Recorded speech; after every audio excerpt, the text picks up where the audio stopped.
Welcome to the Titanic VR guided tour. We are currently 3.8 kilometres below the surface of the North Atlantic and 100 metres east of the bow. This submersible is on autopilot. However, you can adjust your spotlight using the far left lever. Please keep your arms and legs inside the vehicle at all times. I'll provide you with information about locations as we pass them, so please sit back, relax and enjoy the ride.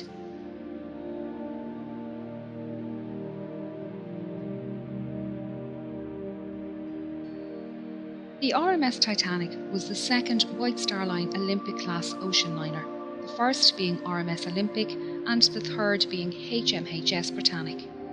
She was 269 metres long, 28 metres wide and 72 metres tall from the bottom of her keel to the top of her masts. At 46,328 tonnes, she was the largest ship built at the time, being only slightly bigger than Olympic. Olympic and Titanic were the 400th and 401st hulls laid by shipbuilders Harland and Wolff in their Belfast shipyard in Northern Ireland. The two ships were built side by side, with work on the Olympic begun first. Everything on RMS Titanic was massive. This centre anchor was at the time the largest anchor forged by hand and weighed in at over 15 tonnes. The centre anchor and the two bower anchors were made by Noah Hingley and Sons in their workshop in Dudley, England.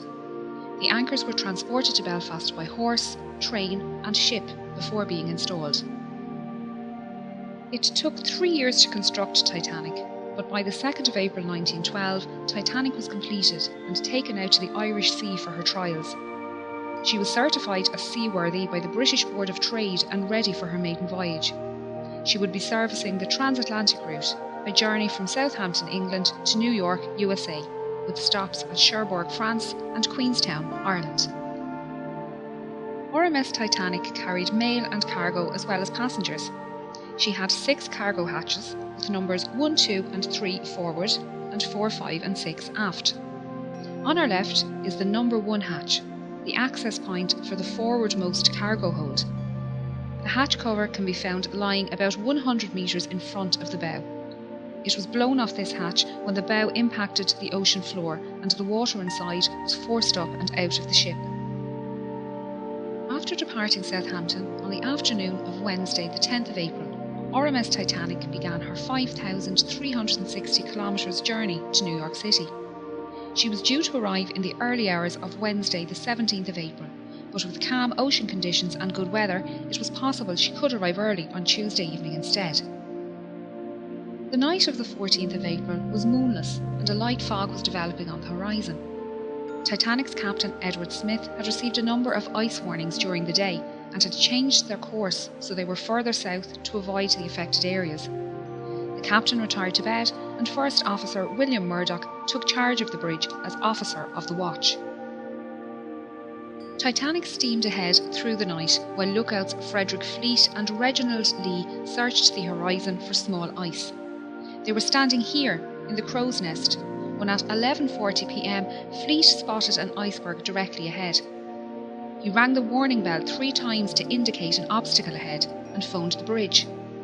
Murdoch gave the order, hard a starboard, and the ship turned to port, but it was too late. Titanic struck the iceberg on her starboard side.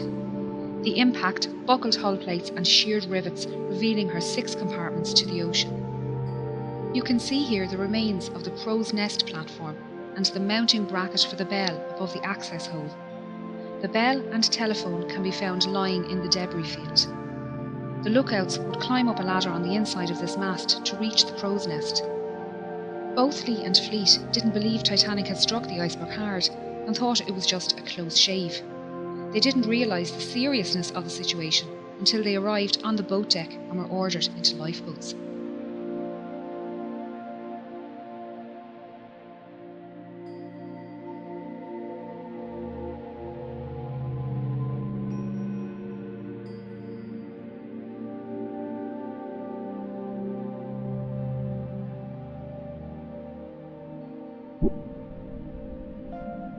We are now heading down the number 2 hatch to reach the main cargo hold and mailroom. We're passing by decks D, E, F and G, which housed the third-class open space and cabins for third-class single men and crew. Third-class single women and families were accommodated in the stern. The D-deck open space was a large sheltered area with bench seats, small tables and a bar. Steerage passengers used this space to walk, socialise and to listen to music. They were expected to create their own entertainment, and some passengers brought their instruments with them on the journey. The third-class passengers held a dance party here on the night of the sinking. The crew staying in this section were mostly firemen, trimmers and greasers. These crewmen worked in the hot and dirty boiler and engine rooms, shovelling coal and greasing machinery. Because of this, they had their own special wash areas and slept in rooms away from passengers. They accessed their work areas through a passageway under the cargo hold below. Titanic contained 15 bulkheads, thick walls that separate her lower decks into 16 watertight compartments. It was a new design technique that meant Titanic could stay afloat with up to 4 of her compartments damaged, and led to her being considered unsinkable. Unfortunately, the collision with the iceberg opened 6 compartments. Within the first 15 minutes, this cargo hold was underwater, and the third-class accommodation on G-deck above was starting to fill with water. This hold was used to store cargo for passengers and businesses being transported across the Atlantic. Among the crates of fabrics, furniture and food products, there were also a few unusual items, including orchids, dragon's blood, barrels of mercury and a brand new Renault automobile. Some of the more expensive items being carried included Egyptian artefacts heading for the Denver Museum, the Rubaiyat of Omar Khayyam and the Le Circassiano Ben painting by Blondel. These items were most likely held in the first-class baggage area next door, but were lost along with the mailroom when that section filled with water 20 minutes after the collision. We are now going to head through to the mailroom on the other side of this bulkhead. RMS Titanic was registered as a Royal Mail steamer and contracted to transport mail across the Atlantic. RMS liners were favourable with passengers as they were considered more reliable to arrive at their destination on time. Titanic had a mailroom and post office on board, with 5 dedicated post office workers. This team consisted of 2 British and 3 American clerks, and together they sorted up to 60,000 letters per day. John Jago Smith and James Williamson were from the British Royal Mail, and William Gwynne, John March and Oscar Woody were from the US Postal Service. They worked in both this room and the sorting room upstairs, and their sleeping quarters can be found above on F deck. There were roughly 200 bags of registered mail and 3,500 standard mail bags on board, meaning a total of roughly 7 million pieces of mail and 700 parcels were lost in the sinking. The iceberg damage ran directly across the starboard side of this room, leading to this space flooding early in the night. The 5 clerks worked tirelessly to try and save the mail, and managed to carry 200 mail bags up these stairs to the sorting room. Only a few minutes later, the water had reached this level, and they moved what they could to D-deck. Their final movements aren't known, and sadly, all 5 mail clerks died in the sinking.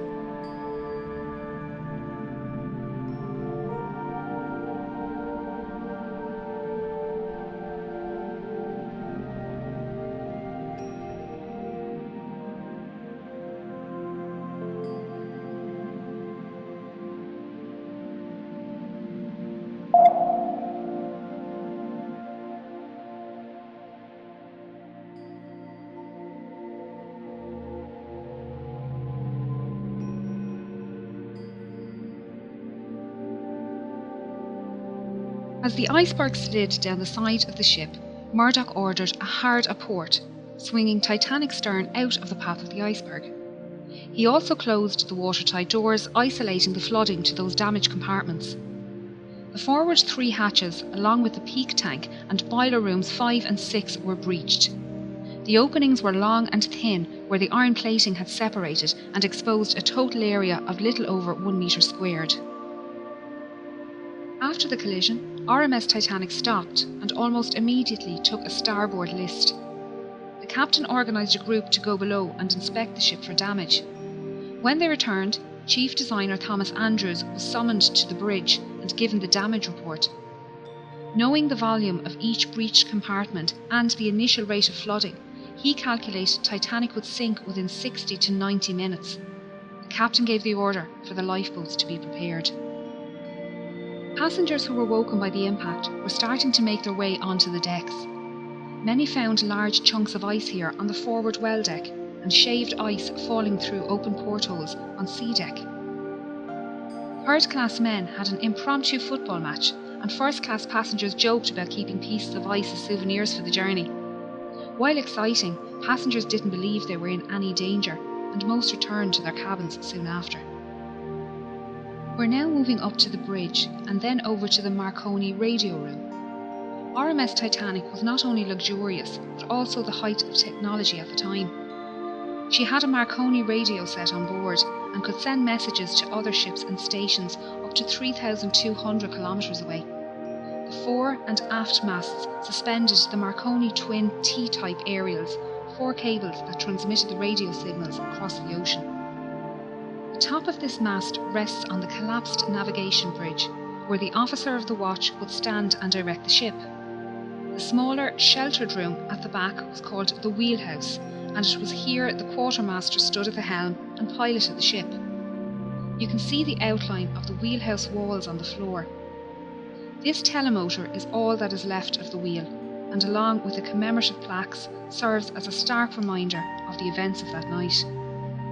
Titanic carried just 20 lifeboats, 4 more than required by the regulations outlined by the British Board of Trade. There were 14 regular wooden lifeboats, 2 smaller cutters and 4 Engelhart collapsible boats. The total capacity of these lifeboats was only 1,178 people, far less than the total on board. This fact must have weighed heavily on the captain's mind as he specified the boats to be filled with women and children first. Many passengers refused to board lifeboats, believing they would be safer on board Titanic. Just over an hour after the collision, the first lifeboat left the sinking ship.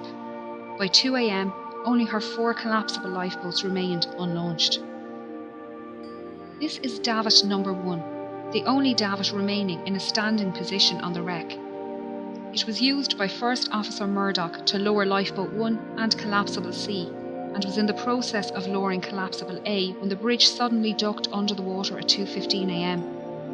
The officers, crew and passengers alike were washed from the decks by the resulting wave, and the lifeboat floated away upright and empty.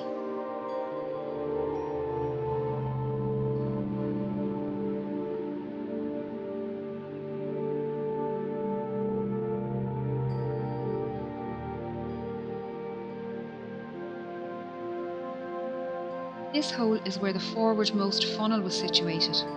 As the bow dipped under the surface, the funnel fell forward and crushed the starboard bridge wing and the people swimming in the water nearby. The stern rose out of the water, peaking at an angle of around 15 degrees. This placed stress on Titanic's keel, which buckled and twisted, tearing the ship in half and sending the waterlogged bow plummeting to the ocean floor. The tear wasn't clean, with the decks failing to hold at varying positions. The stern, now rapidly filling with water, bobbed on the surface for a few minutes before slipping under. Those in lifeboats had rowed far away from the ship for fear of being pulled under by the suction as Titanic sank. They were now left to decide whether they remained safe in their boat or try to rescue some of the 1,500 people floating in the freezing water. If they returned to the wreckage, they risked being capsized by panicked swimmers trying to climb into their lifeboat. It was a hard decision, and many decided the risk was too great. Only 3 boats pulled people from the ocean. Most people in the water succumbed to hypothermia within 15 to 20 minutes, their lifebelts keeping them afloat. A few managed to make their way to the unlaunched collapsibles A and B and pulled themselves aboard. Here they waited, in the dark, not knowing how long they would be floating on the open sea. The opening ahead of us is the Marconi room skylight. We're now going to descend into the room to learn about the rescue.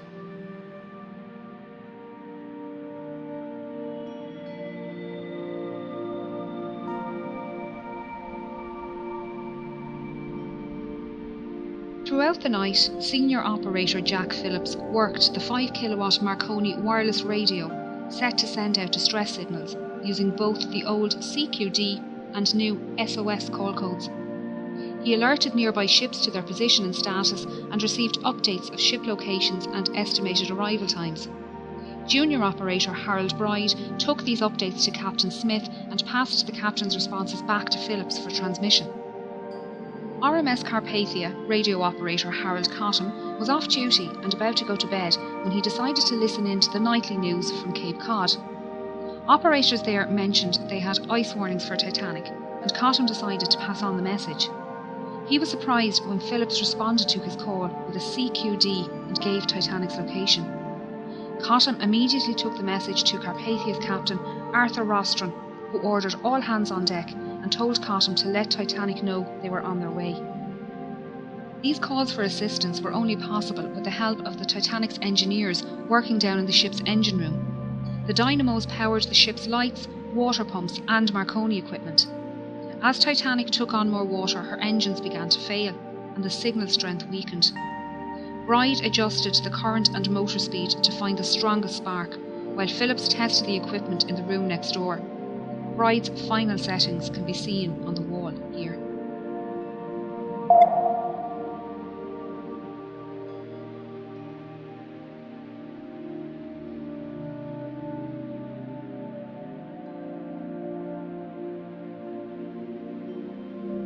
When water reached the boat deck, the operators left their station, with Bride heading towards the port bow and Phillips to the starboard stern. After the wave washed over the decks, Bride found himself in the water underneath collapsible B and managed to climb aboard. Phillips was lost in the sinking. RMS Titanic was carrying an estimated 2,208 passengers and crew, with only 712 surviving the disaster. Those who survived spent the night floating in darkness until RMS Carpathia arrived around 4 a.m. Captain Rostron had pushed the Cunard liner to break her speed record, but it wasn't enough. Titanic had sunk before Carpathia arrived, and they found 20 lifeboats at Titanic's location. Unfortunately, the exact number of victims is unknown, as there were many last-minute ticket purchases and cancellations, and the documentation was lost along with the ship. Of the 1,317 known passengers, over half were travelling third class, or steerage as it was called. These passengers couldn't access the boat deck without entering second class or crew areas, meaning many were unaware how to get to the lifeboats and escape the sinking. Passengers from different classes were strictly separated and not allowed to visit each other's areas.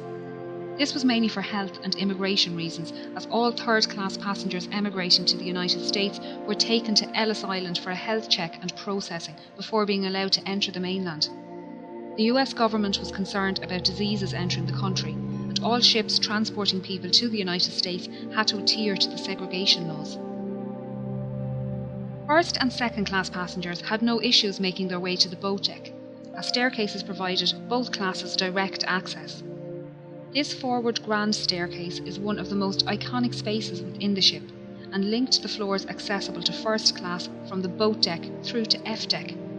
Each deck contained stylised cabins, common spaces and state-of-the-art facilities.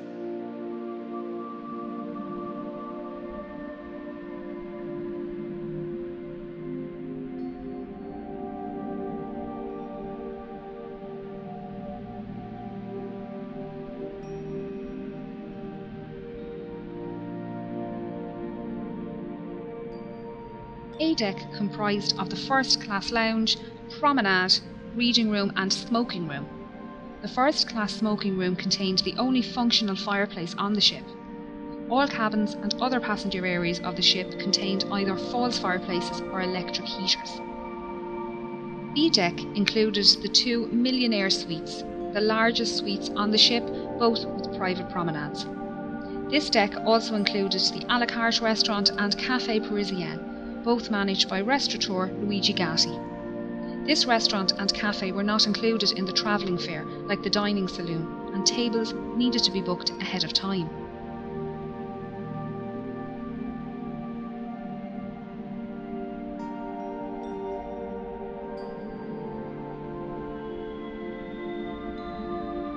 C deck was known as the shelter deck and contained first class accommodation along with the first class barber shop, inquiry office and purser's office. It was the highest deck to run the length of the ship uninterrupted. There were 135 first-class cabins and 2 sitting rooms on this deck, able to accommodate up to 315 passengers. Like all other decks on Titanic, there were no room number 13. The deck also contained the second-class library and third-class general and smoking rooms. These were situated in the stern section, currently located 600 metres south of the bow. There were 2 purser's offices on board, one for first class and one for second class. The offices were run by 6 pursers who handled passenger inquiries, cash and valuables in the safe, and issued tickets to the Turkish baths and swimming pool on F deck. First and second class passengers needed to register their arrival at their respective purser's office, and they were given maps of the ship.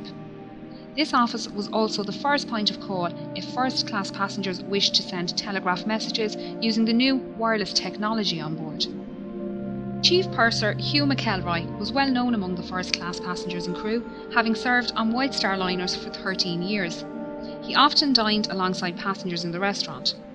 During the cross-channel journey, McElroy kept a canary in his cabin, minding it during its delivery to a friend in Cherbourg. On the night of the accident, he was seen assisting with loading and lowering Lifeboat 9. He helped women enter the boat and spoke with owner Bruce Ismay.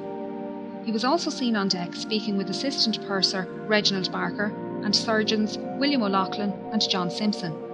The friends were standing silently watching the last boats being lowered and spoke briefly with Officer Lightoller before shaking hands and saying their goodbyes.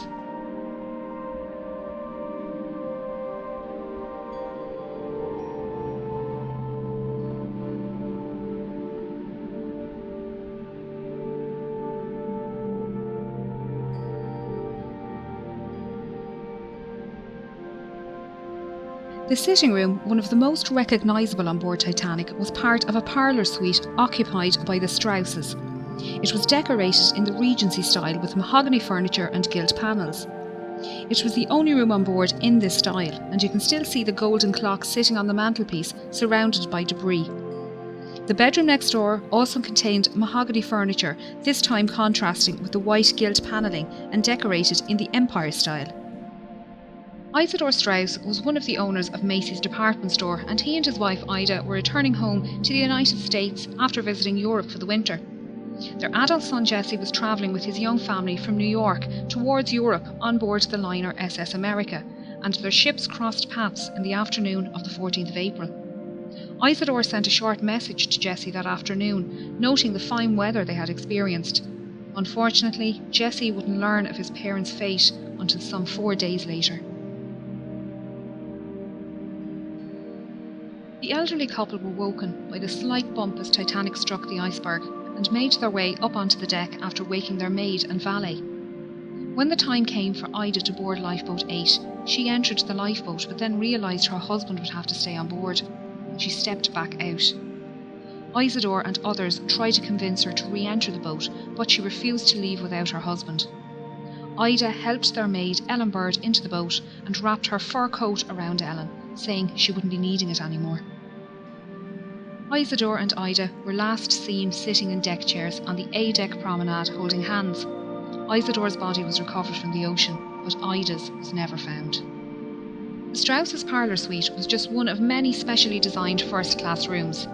The 77 large staterooms were decorated in a range of different period styles.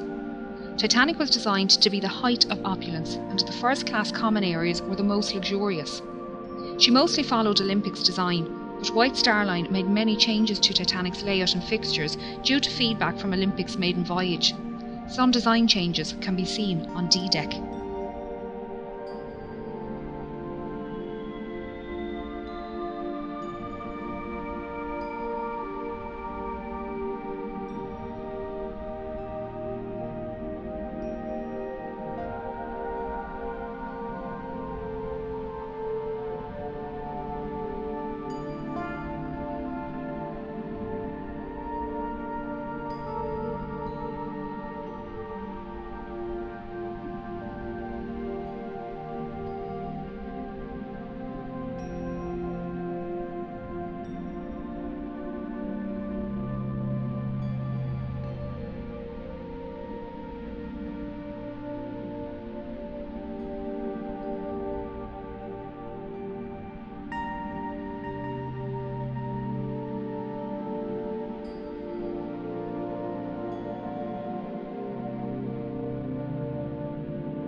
D deck was the saloon deck and contained the first class reception and both the first and second class saloons.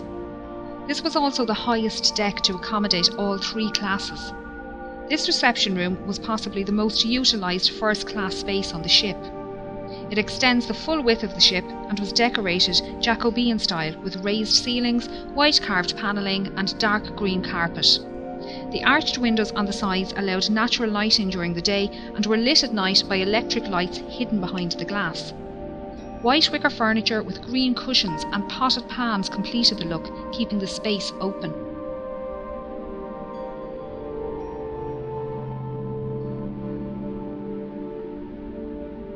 A Steinway grand piano sat in the corner and was played as part of a quintet during afternoon tea and in the evenings. Passengers would sit and listen to the band before heading to dinner in either the B-deck restaurant or through the double doors to the first-class saloon. Percy Fletcher, the ship's bugler, called passengers to their evening meals by playing the Old Roast Beef of England at various locations around the ship.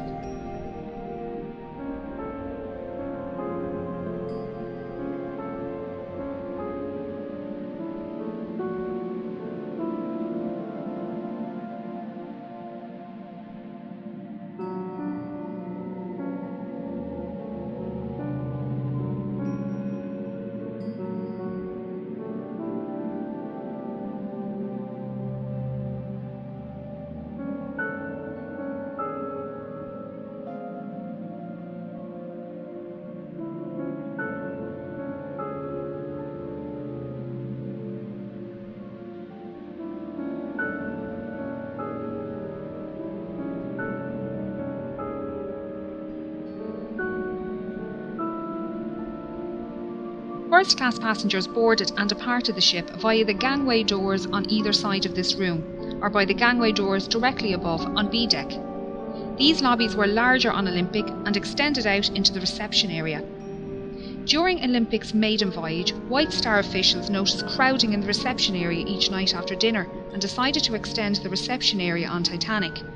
They also redesigned the small reception area near the B-deck restaurant to split the crowd and added additional seating in both areas.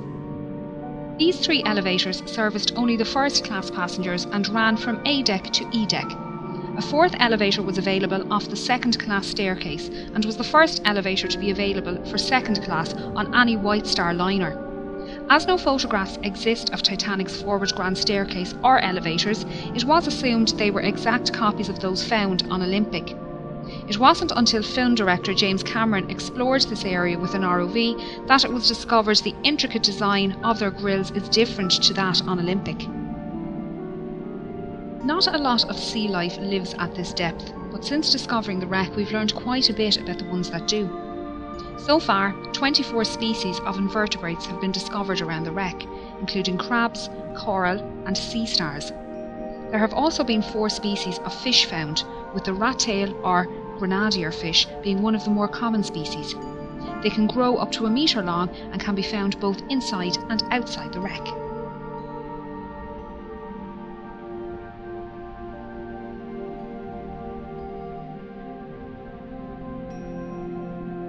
E-deck was also known as the upper deck and provided accommodation for first, second and third class passengers as well as most of the crew.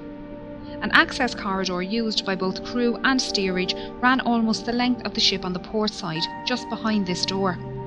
Named Scotland Road by the crew after the busy street in Liverpool, the 2.6 metre wide corridor allowed passengers to make their way to and from the dining saloons on F deck and crew to reach their quarters.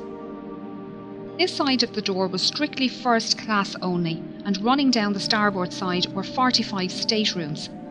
These rooms were alternative first or second class and were therefore not as luxurious as those on the decks above, but still comfortable. Many contained mahogany furniture with white enamel brass beds.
This stateroom was occupied by Margaret Brown, a wealthy American activist and philanthropist. She was heavily involved in workers' and women's rights and campaigned to support those less fortunate both before and after the accident. Margaret was holidaying in Egypt with friends when she received a message that her eldest grandson was seriously sick at home in the United States. She booked the earliest ship from Cherbourg back to New York, the RMS Titanic. In her interview with Colonel Archibald Gracie, she stated she was lying on her brass bed reading at the time of the accident. She felt the bump, but didn't think much of it and kept reading. It wasn't until she heard men talking about heading up on deck that she decided to find out what happened. One of the men told her to grab her lifebelt and head up onto the boat deck with them.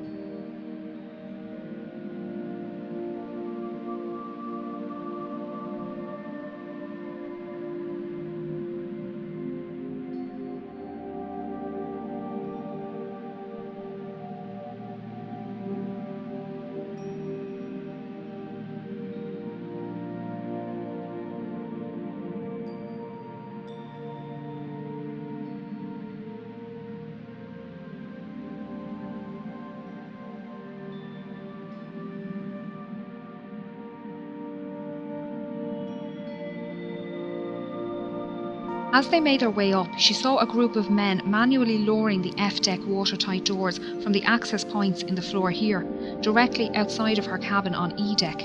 The men were joking around as they worked, so she thought it must only be precautionary. Margaret helped women board lifeboats on the port side of the ship before being persuaded to join Lifeboat 6. She noticed her lifeboat was lacking rowers and organised people to take an oar. She tried to convince the passengers of her lifeboat to head back to the wreck and save those swimming, but was met with opposition from the quartermaster in charge. Once on board RMS Carpathia, she organised a 9-member survivors committee who raised compensation funds for second and third class passengers and paid for passenger telegraph messages. The committee raised over $10,000 in the 4 days' travel to New York, the equivalent of $234,000 in today's money. Margaret, along with 2 other first-class women, organised daily counselling sessions held in the dining saloon, and her fluency in French, German, Italian and Russian helped her console non-English-speaking passengers. Margaret's efforts to help others on board both Titanic and Carpathia earned her respect, as did the determination of Carpathia's Captain Rostron. At a ceremony in New York, Titanic survivors presented Captain Rostron with a silver cup and golden medal to thank him for coming to their rescue and for the hospitality shown to them on board Carpathia.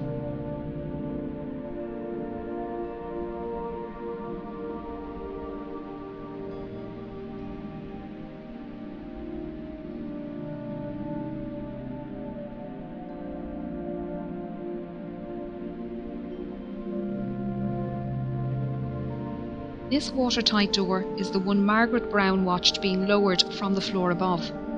On the other side of the door is the swimming bath and the linen storage rooms. Their state is unknown, although this area flooded around an hour after the accident and is expected to be in good condition due to the lack of water movement here.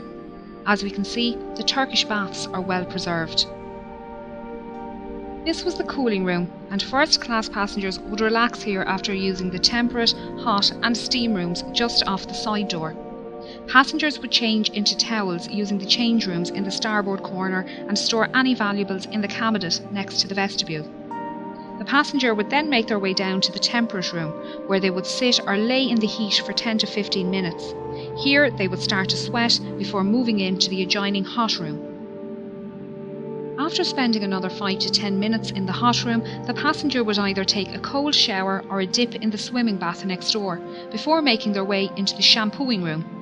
Here the passenger would lay on a marble table while an attendant gave them a full body wash and massage. Once dry and wrapped in clean towels, the passenger would make their way back to the cooling room, where they would relax until their body returned to the normal temperature. The Turkish baths is one of the best preserved areas on the ship, with most of the tiles, ceiling lanterns and wooden panelling still in place. The deep location within the wreck leaves it protected from destructive currents, although there is still sea life down here. The rust icicles, or rusticles, hanging from the ceiling are created by iron-eating bacteria. They come in different shapes and are incredibly fragile, disintegrating when touched. Along with the bacteria, fungi, shells, sand, clay and coal can be found within the rusticles. Scientists have been collecting samples to determine the different strains of bacteria living on the ship, and their research has been used to preserve oil and gas pipelines and safely dispose of old ships and oil rigs.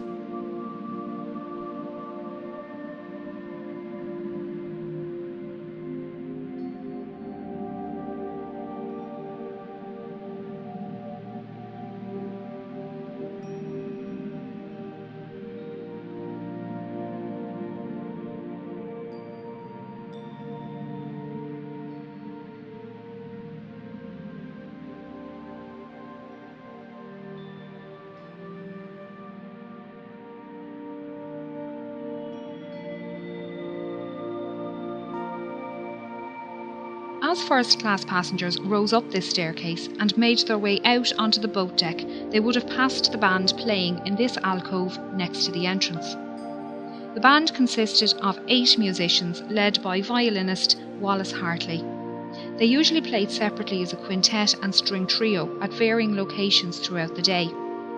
During the evacuation, the musicians began playing near the B-deck restaurant, before later moving up to this position near the forward grand staircase. They played mostly ragtime tunes to calm passengers standing nearby and draw passengers inside up to the boat deck.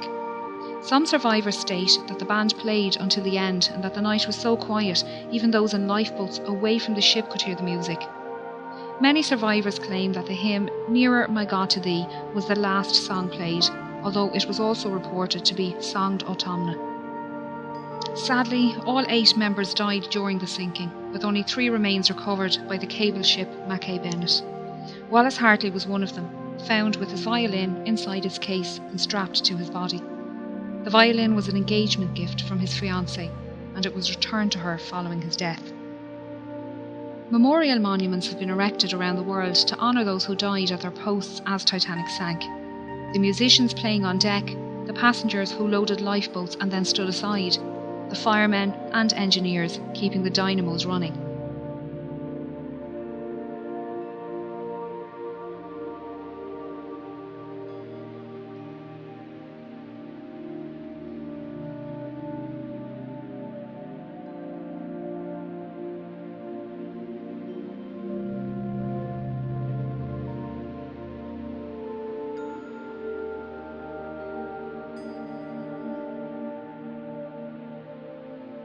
The boilers standing here are part of Boiler Room 2 and were running until the end, powering the dynamos in the stern. A skeleton crew remained in the electrical engine room, redirecting power and keeping the lights on. This is the point where the keel failed and the massive ship began to tear itself apart. As so much of the ship between the bow and stern sections is scattered in the debris field, it's difficult to piece together the last moments of Titanic. Even those watching it happen couldn't agree, with the inquiries held in both the United States and England producing contradicting accounts. Many expositions to find and raise the wreck were proposed over the years, with the exact location of her wreck being unknown. Titanic's coordinates sent out in distress on the night of the accident had been incorrect. On 1st of September 1985, a Canadian-French team were searching the area when Dr. Robert Ballard came across some small debris. He followed the trail which led him to a boiler and eventually the wreck. His discovery confirmed suspicions that Titanic had in fact split, and there was no hope of raising the wreck as a whole. Scientists and historians have long argued for and against the recovery of artefacts from the site, while agreeing the site should be treated as a mass grave. Although it's predicted Titanic's wreck will disintegrate within the next 20 years, her story will intrigue generations to come.